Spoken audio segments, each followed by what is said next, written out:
முட்டை ஆம்லெட் போடுறது ஈஸி. அது எப்படின்னு பார்க்கலாமா? ரொம்ப ஈஸியான முறையில் போட்டுடலாம். எல்லோரும் போடுவீங்க. இது எவ்வளோ ஈஸியாக போடலான்னு பாருங்கள். ரொம்ப ஈஸியாக இருக்கும் இது போடுறது. அதுக்கு தேவையான பொருட்கள்: பச்சை மிளகாய், வெங்காயம். அதை பச்சை மிளகாவும் வெங்காயத்தையும் நல்லா பொடிசாக கட் பண்ணிக்கோங்க. முட்டை, மஞ்சள், மிளகுத்தூள், உப்பு.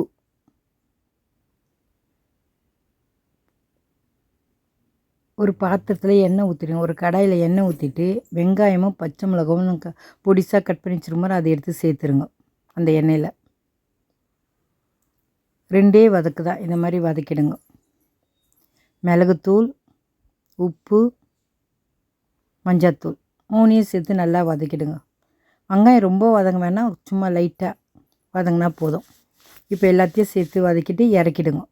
இறக்கிட்டு இப்போ முட்டை எல்லாத்தையும் உடச்சி ஊற்றிடுங்க. அதில் உடச்சிட்டு இது மாதிரி நல்லா கலக்கிடுங்க. இது மாதிரி கரண்டி வச்சே கலக்கினா போதும்.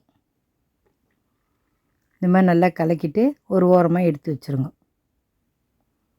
இப்போ இதை நம்ம எடுத்து வச்சுட்டு இப்போ நம்ம சூடாக சுட்டு சாப்பிட்லாம்.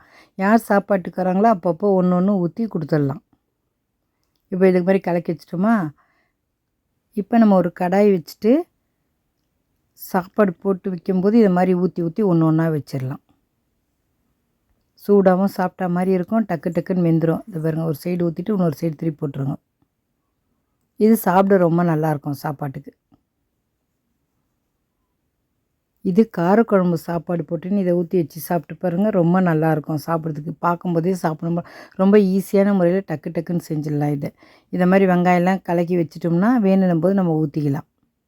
சூடாக ஊற்றி ஒன்று ஒன்று சாப்பிட்றலாம். சாப்பாடு போடுறதுனால இது வெந்துடும். அவ்வளோதான், ரெடி ஆயிடுச்சு வெங்காய ஆம்லெட்.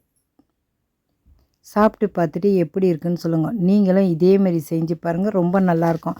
நம்ம சும்மா கூட ஊற்றி இதை சாப்பிட்டு பாருங்களேன், அவ்வளோ ரொம்ப நல்லாயிருக்கும், டேஸ்ட்டாக இருக்கும். இதை மாதிரி கலக்கி வச்சுட்டோம், டக்கு டக்குன்னு ஊற்றி சாப்பிட்றலாம்.